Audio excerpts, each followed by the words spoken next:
एक खास मेहमान हैं अभिषेक पाठक, जो कि पत्रकारिता के छात्र हैं और इनके मन में बहुत सी जिज्ञासाएं हैं अपने कोर्स को लेकर, अपने जीवन को लेकर, अपने भविष्य को लेकर।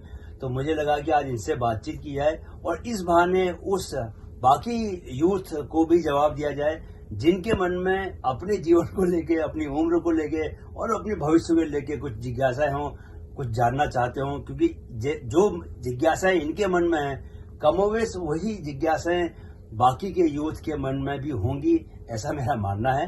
और मैं ये बताना चाहता हूं कि अभिषेक पाठक माइंड फिट फैमिली का एक हिस्सा है, इसलिए भी इनका हक बनता है कि ये जो इनकी जिज्ञासा है उसको शांत किया जाए, वो हमसे पूछें। तो अभिषेक, तुम्हारा इस आज के हमारे बहुत खास एपिसोड में स्वागत है और तुम्हारे मन में जो जिज्ञासा है तुम खुलेआम इससे पूछ सकते हो बिना किसी हिचक के। सर, ये मौका देने के लिए धन्यवाद। वैसे बहुत सारी जिज्ञासाएं थी। शुरुआत करता हूँ कुछ अपने करियर को लेके। तो सर, पहला चीज ये था कि हम जो यंगस्टर्स हैं, हम अपने भविष्य को लेकर काफी चिंतित रहते हैं। वो शुरू होता है हमारे एडमिशन लेने के प्रोसेस से लेके लास्ट के साल खत्म होने तक। हमें लास्ट साल के आखिरी तक हमें लगता है कि हमें नौकरी मिल जानी चाहिए, और कई बार क्या होता है हम शिकार होते हैं कि हमें नौकरी नहीं मिलती, या फिर हम रिजेक्शन की वजह से काफी ज्यादा तनाव महसूस करते हैं। इस बारे में क्या कहेंगे सर? तो भाई अभिषेक, सबसे पहली बात तो ये है कि इसमें एक बहुत बड़ी फिलॉसफी आती है जिसको शायद आप लोगों ने बहुत बार सुना होगा और बहुत महान लोगों के मुंह से उनके कथन के रूप में पढ़ा भी होगा कि हमें अगर जीवन का आनंद लेना है तो हमको इस मोमेंट में रहना सीखना पड़ेगा, नाव में रहना सीखना पड़ेगा। तो ये जो प्रवृत्ति है आदमी की आगे भागने की, ये जो आगे भागने की प्रवृत्ति से ही सारी की सारी एंजाइटी पैदा होती है। देखो, आप अगर रोज अपने रोज के जीवन को, एक दिन के जीवन को एक समय पे लो और सारा का सारा कंसंट्रेशन आप उस दिन के जीवन पे करो। ये ऐसा ही है कि जैसे आपने एक कदम बढ़ाया तो सारा का सारा कंसंट्रेशन आपका ये होना चाहिए कि ये कदम मेरा सेफ है। आप 100 कदम के बाद कहाँ पहुंचने वाले हो, इसके बारे में आपको सोचना छोड़ना पड़ेगा, क्योंकि उससे सिर्फ आपको एंजाइटी मिलेगी।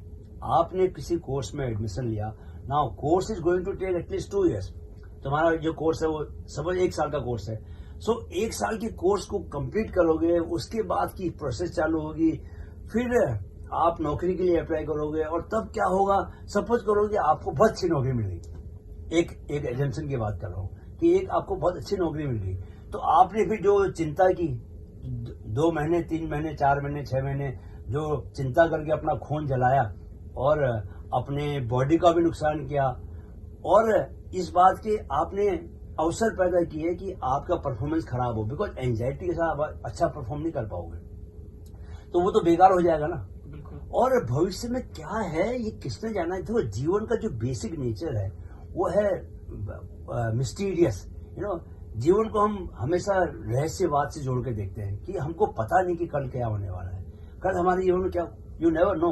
यस, ऑब्वियसली आपको प्लान करना चाहिए, लेकिन ऐसा नहीं प्लान करना चाहिए कि जिसमें कि आपको एंजाइटी पैदा हो, कि आप जब सोच रहे हो कि हम 1 साल के बाद मेरा क्या होगा, उसके बजाय अगर आप कोशिश करो कि आप आज सुबह जब आप उठे हो तो आज दिन भर में मैं क्या क्या काम करूंगा, वो संकल्प सुबह आप करो और इनफैक्ट वो डायरी में भी लिखो कि आज मुझे ये काम करने हैं। और हद से हद आपका जीवन जो है कभी भी इतना लॉन्ग टर्म की प्लानिंग कभी नहीं करनी चाहिए, बिकॉज लॉन्ग टर्म से आपको कुछ हासिल नहीं होने वाला और उससे आप हमेशा एंजाइटी लेके आओगे।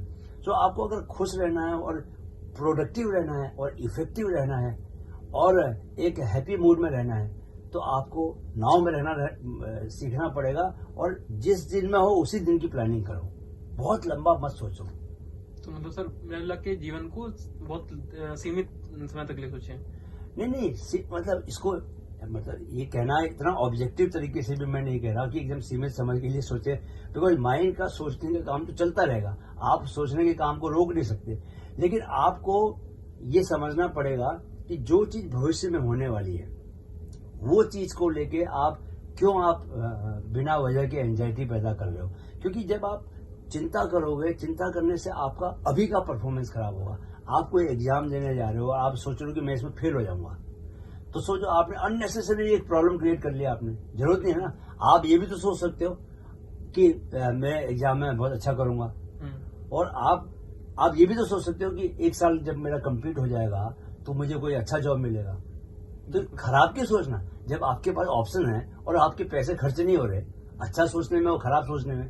तो हमेशा अच्छा ही सोचो ना। इनफैक्ट अगर तुमने माइंड फिट के वीडियोस देखे होंगे, हम तो क्या करते हैं कि अच्छे को हम आगे रखते हैं और ये बोलते हैं और ये नहीं सोचते कि अच्छा होगा। हम ये नहीं सोचेंगे कि नौकरी मेरी जर्नलिज्म का कोर्स पूरा करने के बाद नौकरी लगेगी।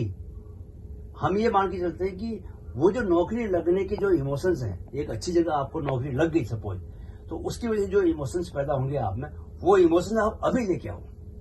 अभी सोचो कि मैं वैसा बन गया हूं, सो दैट कि आप में आपके बॉडी के भीतर वो इमोशंस पैदा होने की वजह से वो जो इंसिडेंट है, वो जो घटना है जिसमें कि आपको एक नौकरी मिलने वाली है, अच्छी नौकरी मिलने वाली है 30,000 की, 40,000 रुपए महीने की, वो नौकरी मिलने की जो घटना वो आपकी ओर खींचने लगेगी।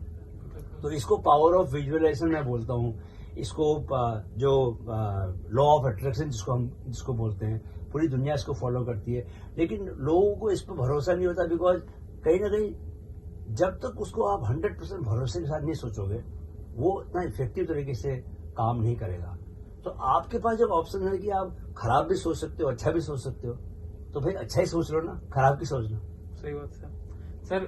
जैसा बताया आपने कि हम एंजाइटी फील करते हैं सब, तो सर इसको हैंडल कैसे करें? मतलब हम जो तुम्हें स्ट्रेस आता है तो उसको खत्म कैसे करें, क्योंकि हम इस चीजों से बच के रहे हैं फिर से। अभिषेक, इसके लिए रामबाण क्या है कि अगर आप इस मोमेंट में रहोगे ना, कभी आपको एंजाइटी नहीं हो सकती। और मैं बार बार इसमें, हमारे देश में जो पुराने महान ऋषि मुनि थे, वो इसके लिए ऐसी ऐसी चीजें हमको दे के गए हैं। लेकिन यूथ में एक प्रवृत्ति है कि अगर मैं आपसे कहूं कि भाई आपको अपनी थोड़ी ब्रीदिंग पर ध्यान देना है, सो कहीं मैंने यूथ को देखा है कि वो इसको एक अलग तरीके से देखते हैं। मैं अगर बोलूं कि योग करो, मैं बोलूं कि मेडिटेशन करो, तो उसको लगता है कि मैं तो बहुत यंग हूं, मेरे को ये मेडिटेशन और प्राणायाम ये सब तो ओल्ड बूढ़े लोगों का काम है, वो लोग करते हैं, मैं क्यों करूं। तो लेकिन आप ये देखोगे कि आज बहुत यंग एज में बच्चों को, यूथ को, कल एक 35 साल के नौजवान को हार्ट अटैक हुआ और वो खबर पाके उसके फादर को भी हार्ट अटैक हो गया। तो 35 साल का व्यक्ति को हार्ट अटैक होना क्या है कि वो जरूर उसमें स्ट्रेस और एंजाइटी का एक जीवन जिया होगा। आप जैसे अभी बात करते हुए भी आप देखोगे, जैसे आप सांस पर ध्यान देते हो, है ना, तो जैसे सांस पर ध्यान दोगे तो आपका कॉन्शियसली ध्यान दोगे तो इमीडिएटली आप पाओगे कि आपका जो लगातार सोचना है वो रुक गया। क्योंकि आपकी एंजाइटी कहां से पैदा हो रही है? सोचने से। आप लगातार सोचते जा रहे हो। उस सोचने को अगर हम रोक दें, तो सोचने को रोक दें तो तुरंत वो एंजाइटी खत्म होगी। लेकिन सोचने को रोकेंगे जैसे, कंपल्सिव थिंकिंग हम इसको बोलते हैं, लगातार कुछ ना कुछ सोचते जा रहे हो, और जितना आप जिस चीज के बारे में सोच रहे हो उतना स्ट्रांगली वो आपके भीतर आ रहा है जी। बहुत सारे बहुत सारे क्रिमिनल्स, या क्रिमिनल्स नहीं बोलना चाहिए, नॉर्मल आदमी जो कि एक साधारण जीवन जी रहे हैं परिवार में, वो लोग मर्डर कर देते हैं, पत्नी को मार देते हैं, ऐसे बहुत सारे केस हमको देखने को मिलते हैं। उसकी वजह बेसिकली क्या होती है कि वो लगातार सोचते जाते हैं, जो भी प्रॉब्लम है उस प्रॉब्लम के बारे में सोचते जाते हैं, और सोचने की वजह से वो उनके भीतर जो इमोशन है वो बहुत स्ट्रांग होता जाता है और वो उससे बाहर निकल नहीं पाते। उनको वैसे अगर आप, जब वो नॉर्मल रहेंगे तब आप उनसे पूछो तो वो बोलेंगे कि ये तो मैंने बहुत गलत काम कर दिया, मुझे ऐसा नहीं करना चाहिए। लेकिन जब किया तो उनका अपने ऊपर कोई कंट्रोल नहीं था। तो अपने ऊपर कंट्रोल क्यों नहीं रहा? क्योंकि आपने लगातार इतना सोच लिया उसको कि वो सोचने ने आपको ओवर पावर कर लिया। तो आपको बेसिकली अपने थॉट्स को काटना है। तो थॉट्स को काटने के लिए जैसे ही आप कॉन्शियस ब्रीदिंग करोगे, यानी कि आपका ध्यान कहाँ जाएगा? सांस के ऊपर। तो सांस के ऊपर ध्यान जाएगा तो ध्यान, माइंड जो है एक समय में एक ही चीज पर लग सकता है, दो चीजों पर एक साथ नहीं लगेगा। तो अगर जैसे आप सांस पे ध्यान दोगे तो आपका सोचना रुक जाएगा। तो ये ट्रिक्स हैं। जैसे आप क्या कर सकते हो कि हर रोज आप 2-2 घंटे के बाद 2 मिनट का, 1 मिनट का आप ब्रीदिंग एक्सरसाइज कर सकते हो। देयर इज समथिंग कॉल्ड, जिसको मैं बोलता हूँ एक्सहेल थेरेपी, जिसमें आपको सांस देर तक छोड़नी पड़ती है, सो दैट कि आप सांस, जब वापस सांस लो तो गहरी सांस लो। तो जब भी आप ब्रीदिंग करोगे, या आप 1 मिनट का मेडिटेशन कर सकते हो, आप कहीं भी बैठे हो, आप बॉडी पर आंखें बंद करके just you can start feeling the air on your body. हवा जो ब्रीज जो बह रही है, हवा का स्पर्श महसूस कर सकते हो। तो जैसे आप वो महसूस करोगे वैसे आपका सोच जो कंपल्सिव थिंकिंग है आपकी वो रुक जाएगी। तो आपने देखा होगा जब कभी आप बहुत काम में बिजी रहते हो, लगातार कुछ काम कर रहे हो, तो अचानक आपकी बॉडी में ऑक्सीजन भी बहुत कम हो जाती है, तो आप लंबी सांस खींचते हो। तो वो क्या है कि आप जब लगातार सोचते हो तो सोच उसकी वजह से दूसरे भी बहुत सारे नुकसान होते हैं कि आपकी बहुत सैलो ब्रीदिंग हो जाती है, आप ऊपर से ब्रीदिंग करते हो। तो ये सारे जो नुकसान है ये आपकी बॉडी के लिए, आपकी हेल्थ के लिए बहुत नेगेटिव है। तो ये इसको रोकने के लिए बहुत जरूरी है कि आप कुछ ना कुछ ऐसी चीज करो कॉन्शियसली जो कि सोचने से अलग हो जी। तो अगर इसकी हैबिट बना ले कि जहां पर कि हम ब्रीदिंग पर ध्यान देने लगे या जहां पर हम मेडिटेशन करने लगे 1-2 मिनट का, तो वो आपको आपकी इस कंपल्सिव थिंकिंग को रोकेगा और आपको खुद महसूस होगा कि यार कि आपकी एंजाइटी अपने आप कम हो रही है। और इसको एक अपने रूटीन का हिस्सा ही बना सकते हैं। सपोज सुबह उठ के अगर आप मेडिटेशन करना शुरू कर दिया आपने, मैं ये बोलता हूँ कि चलो आपकी एज में क्या है कि आप लोग मेडिटेशन को उस रूप में देखते नहीं, तो 5 मिनट करके तो देखें पर 5 मिनट्स, जस्ट 5 मिनट्स उठने के बाद, नहाने के बाद जस्ट आराम से बैठ जाओ and just don't move your body, बस आराम से बस 5 मिनट्स इतना सा बैठना है और सेटल होना है। मतलब थॉट्स अपने आप रुक जाएंगे, बॉडी को बिल्कुल स्टैंड स्टिल रखना है, तो आप देखोगे कि अपने आप थॉट्स आपके रुक गए। तो ये 5 मिनट तो आप दे सकते हो। जिस तरह के इसके बेनिफिट्स हैं वो आपको कहीं ना कहीं धीरे धीरे आपकी एक जो ये टेंडेंसी है ना इंस्टेंट रिजल्ट वाली की, तुरंत ही ये सब कुछ, तो तुरंत तो है सब कुछ, तुरंत तो कुछ नहीं होता। तुरंत तो सिर्फ आपको मैगी 2 नूडल्स वही मिल सकता है, वो भी नहीं मिलता टाइम। हाँ, तो वो तुरंत तो कुछ नहीं होता। उसमें लाइफ में जो बड़ी चीजें हैं, बड़ी चीजें होने में टाइम लगता है। जी सर, तो मतलब हमारे जो एंजाइटी या फिर रिजेक्शन की वजह से इतना होता है, इसमें एक और रीजन है जो मतलब हम मोस्टली जो कई बाहर वाले शहर बाहर शहर से आकर रह रहे हैं, मुंबई वगैरह या फिर कहीं दिल्ली वगैरह में, तो वो होम सिकनेस का ज्यादा शिकार हो रहा है। हम फिर इसको लेके सर कैसे सही करें, क्या करें? देखो, होम सिकनेस ऐसी चीज है कि जिसको आपको समझना पड़ेगा, क्योंकि ये बहुत नेचुरल है। यंग लोगों में होम सिकनेस, मेरी बेटी यूएस में रहती है, तो मैंने तो उसको 17 साल की एज में भेज दिया, तो आज वो 4था साल है उसका यूएस में। इंडिया में आप बिहार से यहाँ आ गए, मुंबई आ गए, या किसी दूसरे राज्य से मुंबई आ गए, तो भी होम सिकनेस कम होगी, बिकॉज यहाँ से तो क्या है कि आप छोटी डिस्टेंस है, आप कभी भी 1 घंटे 2 घंटे की फ्लाइट से आप जा सकते हो इमरजेंसी में भी। लेकिन अगर बच्चा दूर है तो वहां से 7 समंदर पार आने में, तो वहां होम सिकनेस ज्यादा होती है। मुझे याद है जब मैं इंडियन आर्मी में था तो मैं सोमालिया गया था, और सोमालिया में हम लोग 1.25 साल तक रहे थे। तो 6 महीने के बाद ही मुझे भी ये होम सिकनेस फील हुआ था, और तब इंडिया आने का पैसा बहुत लग रहा था। But I was so desperate to come back to my family members and meet my family members कि मैं अपनी जेब से खर्चा करके और 20,000 रुपये खर्चा करके इंडिया आया और मिलके फिर वापस गया। तो home sickness, I mean it's a natural thing. पहली बात तो इसको हमको कोई ऐसे नहीं देखना चाहिए कि कोई बहुत नेगेटिव चीज हमारे साथ हो रही है। इट्स ह्यूमन बीइंग्स हैं हम लोग, इमोशंस के बने होते हैं। तो माँ की याद आ रही है, घर की याद आ रही है, घर के माँ के हाथ के खाने की याद आ रही है, तो ये दिस इज एब्सोल्युटली नॉर्मल। तो ये मन में नहीं रहना चाहिए कि होम सिकनेस बहुत खराब चीज है। यस, होम सिकनेस की वजह से आपको अगर कोई एंजाइटी ज्यादा हो रही है, आपको अगर मेंटल सिकनेस हो रही है, आपके माइंड पर उसका असर पड़ने लग गया, so that is wrong. But क्या होता है कि जो विद्यार्थी जीवन है, अगर उसमें चुनौतियां नहीं है तो फिर कहीं ना कहीं वो लाइफ की टीचिंग आपको मिल नहीं पाएगी। जीवन की शिक्षाएं, आपको अच्छी शिक्षाएं मिलें और आप बाकी आगे का जीवन मजबूती से गुजारें।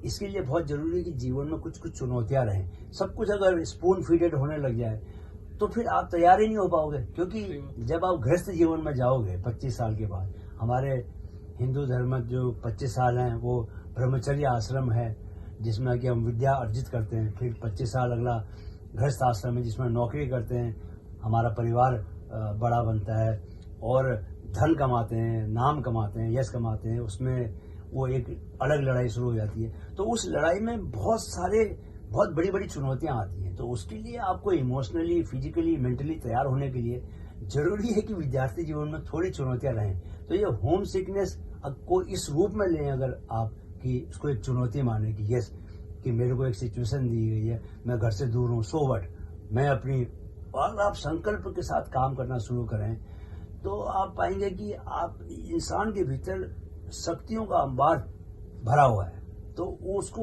याद करने की जरूरत है बस। तो अगर आप 5 मिनट भी जैसे मेडिटेशन पे बैठते हैं तो ये सब चीजें आपको मेंटली बहुत स्ट्रांग बनाना शुरू करती है, मेंटली आपको बैलेंस करना शुरू करती है। और अगर जैसे मैंने आप बताया कि प्राणायाम, ब्रीदिंग एक्सरसाइज करेंगे तो धीरे धीरे क्या होता है कि इसका असर जो है आपकी बॉडी के भीतर तक जाना शुरू होता है और आप कॉन्शियसली अपनी बॉडी और अपनी लाइफ को महसूस करते हैं कि मुझे क्या करना है, क्या नहीं करना। अपनी बॉडी को भी समझते हैं, अपने माइंड को समझना शुरू करते हैं। And that gives you lot of difficult situations में आपको वो समाधान के रास्ते पर लेके जाता है। आपको कहीं ना कहीं पर वो जीवन में बैलेंस बनाना सिखाता है। ओके सर, मतलब जैसा आप बताया अभी कि खुद को एक स्टेबल करो या फिर पॉजिटिव सोचो, ये है सर। फिर जैसे कि हम अभी इस उम्र में हैं तो एक लोग बोलते हैं कि तुमने टीनेज क्रॉस कर लिया, ग्रेजुएशन कर लिया, अरे अब तो मैच्योर बन जाओ और तो भाई करो, खुद का निर्णय लो, खुद से चीजें करो। सर ये मेच्योरिटी कैसे आएगी, क्या करें मैच्योर हो सके इंसान? देखिए, मेच्योरिटी के लिए ना ऐसा नहीं कि आप जबरदस्ती सोचो कि मैं मेच्योर हो जाऊं, क्योंकि जीवन की जितनी बार आप ठोकर लगेगी, गिरोगे, टफ सिचुएशंस आएंगी, फेलियर मिलेंगे, आपको असफलताएं मिलेंगी। इनफैक्ट मैं ये समझता हूं कि असफलताओं का मिलना जो है सबसे ज्यादा जरूरी है। जिस व्यक्ति को असफलता नहीं मिली लाइफ में और वो लगातार, वैसे तो ऐसे कोई लोग मिलेंगे नहीं, लेकिन अगर मुझे ऑप्शन मेरे पास हो कि मैं चाहूंगा मेरा बच्चा जो है उसको असफलताएं जरूर मिले और 100 असफलताएं मिले तब उसको एक सफलता मिले। क्यों? क्योंकि ये जीवन, जैसे मैंने तुम्हें शुरू में बताया, बहुत मिस्टीरियस है। कोई बंदा जिसको कोई असफलता मिली ही नहीं, पर ऐसा कोई होता नहीं है, लेकिन जो अगर ऐसा होगा तो उसके लिए बड़ा मुश्किल होगा कि वो जब भी उसको असफलता मिलेगी, और मिलना ही मिलना है। जीवन जो है पैदा होने के बाद ऊपर चढ़ता है फिर नीचे उतरता है। तो ऐसा नहीं कि वो परमानेंट, अगर विराट कोहली एक समय तक बहुत ऊपर चढ़ा, एक समय के बाद फिर उसको नीचे उतरना पड़ा है। चाहे वो फुटबॉल में हो, चाहे किसी खेल में हो, चाहे वो राजनीति में हो, तो कई बार सितारे चढ़ते हैं, व्यक्ति ऊपर बड़ा बनता है। स्थितियां हमेशा वैसी नहीं रहती, क्योंकि जीवन में क्या होता है कि जन्म से मृत्यु की ओर बढ़ रहा है। तो ऐसे एक ऊपर जाता है फिर नीचे आता है, तो नीचे आना तो तय है। तो कहीं ना कहीं, कभी ना कभी, किसी न किसी काम में आदमी 100 चीजें ट्राई करता है, तो 100 चीजों में हर चीज में वो सफल हो जाता है, ऐसा नहीं है। कहीं ना कहीं पर उसको असफलताएं मिलती है, और असफलताएं मिलना इसलिए जरूरी है बिकॉज असफलताओं से डील करना आना चाहिए। कई लोग हैं जो असफलताएं डील नहीं कर पाते, उनको जब असफलता मिलती है तो वो पूरा उनको झकझोर देती है, हिला देती है, और उनके लिए तब वो एक तरह के अवसाद में चले जाते हैं, डिप्रेशन में चले जाते हैं। लेकिन जो व्यक्ति इस चीज को मान के चलता है कि असफलता जो है वो जीवन का एक हिस्सा है और मेरी यात्रा में असफलताएं आनी ही आनी है, तो उसको कोई जब असफलता मिलती है तो वो उसको अवसाद में लेके नहीं जा पाती, वो उसको नॉर्मल तरीके से लेता है। और तब वो फिर जितना वो असफलताओं को जितना नॉर्मल तरीके से लोगे, असफलताएं क्या करती हैं, आपको सिखाती हैं, आपको तैयार करती हैं। हर असफलता आपको बड़ी सफलता के लिए तैयार करती है। अगर आपका नजरिया असफलताओं के प्रति ऐसा हो जाए कि ये असफलता मेरे बेहतरी के लिए है, और ऐसा होता ही है, ये सच्चाई है। ऐसा नहीं कि कोई फिलॉसफी है जो खाली दिमाग में ख्यालों में होती है, वास्तविक जीवन में ऐसे होती है। आप हजारों लोगों की आपको सफलता की कहानी मिल जाएगी, सब यही बताते हैं कि अगर सचिन तेंदुलकर भी बताएगा तो वो बताएगा कि कैसे उसने बचपन में स्ट्रगल किया, कैसे उसको फलाना मैच में नहीं खिलाया गया, उसको ये हुआ वो हुआ। तो जब असफलताएं मिलके ही तभी आदमी, हर सफल आदमी के पास असफलता की 100 कहानियां होंगी, पक्का। तो इसलिए इसको, असफलता को एक्सेप्ट करना है और इनफैक्ट उसके प्रति ग्रेटिट्यूड रखना है कि असफलता मिली, बहुत अच्छी बात है, चलो ये मुझे तैयार कर रही है, और दुगनी ताकत से तैयारी करनी है। आप सोचो कि अगर आप असफलता को एक्सेप्ट करके डबल पावर से आप फिर सफलता के रास्ते में जाने की कोशिश करो, वो एक अच्छी बात है। या ये कि भाई आप को असफलता मिले और आप सोचो कि कहीं ना कहीं पे वो आपको बिल्कुल आगे जाने से बढ़ने से वो रोक ही दे और आप डिप्रेशन में चले जाओ, क्या अच्छा तो यही है ना कि आप असफलता को समझ के सफलता के लिए डबल ट्राई करो। जीवन का काम क्या है? जीवन का मतलब ही है कि हम अपनी इस सिचुएशन को आज से बेहतर बनाने की कोशिश करते हैं। आपको कितना भी बड़ा अमीर बना दिया जाए, कितने भी पैसे हों, लेकिन आप फिर भी अपने जीवन को उससे और अच्छा बनाने की कोशिश करेंगे। किसी न किसी रूप में आप चाहेंगे खुशी याद आ जाए, आप चाहेंगे मेरी बॉडी अच्छी बन जाए, मेरी हेल्थ अच्छी बन जाए। आप कभी ये नहीं कहेंगे कि ओहो मेरा जीवन तो ऐसी जगह पहुंच गया, अब मुझे कुछ करने की जरूरत नहीं है। तो जीवन का ऐसा स्वभाव है, उसको आप बदल ही नहीं सकते। बस सर इतने सारे क्वेश्चन थे, या सारे क्वेश्चन आपके आंसर में मिल गए हमको, कैसे आंसर? चलिए, तो ये अभिषेक से कुछ बहुत ही बुनियादी सवाल थे अभिषेक के, जिनका मैं अपने स्वभाव के हिसाब से कुछ ज़्यादा ही जोश के साथ मैंने जवाब देने की कोशिश की। मुझे लगता है कि बहुत सारे नौजवान जो इस हमारी बातचीत को सुनेंगे वो पाएंगे कि बहुत सारी स्थितियां ऐसी आती हैं, अगर हम थोड़ी भी समझ के साथ उन स्थितियों का मुकाबला करें और हमेशा ये न समझे कि कोई भी स्थिति अंतिम नहीं होती है, हर स्थिति के बाद फिर दूसरी स्थितियां आती है, तो स्थितियों से मुकाबला करना ही जीवन है। इसलिए कैसी भी स्थिति हो घबराना बिल्कुल नहीं है और जीवन को आज से बेहतर बनाना है, अपनी स्किल्स को आज से बेहतर बनाना है। जितना आप अपनी स्किल्स पर काम करेंगे, जितना आप जीवन को स्वीकार करेंगे और इस मोमेंट में रहना सीखेंगे, शरीर का ध्यान रखेंगे, हेल्थ का ध्यान रखेंगे और एक आनंद के साथ मजे के साथ जीवन को जिएंगे, उतना ये तय होगा कि सफलताएं आपके कदमों पर आएंगी। लेकिन सफलताओं के बारे में ही सोचते रहेंगे, चिंता करते रहेंगे, तो हो सकता है वो आपको अवॉइड करके कहीं और चली जाए।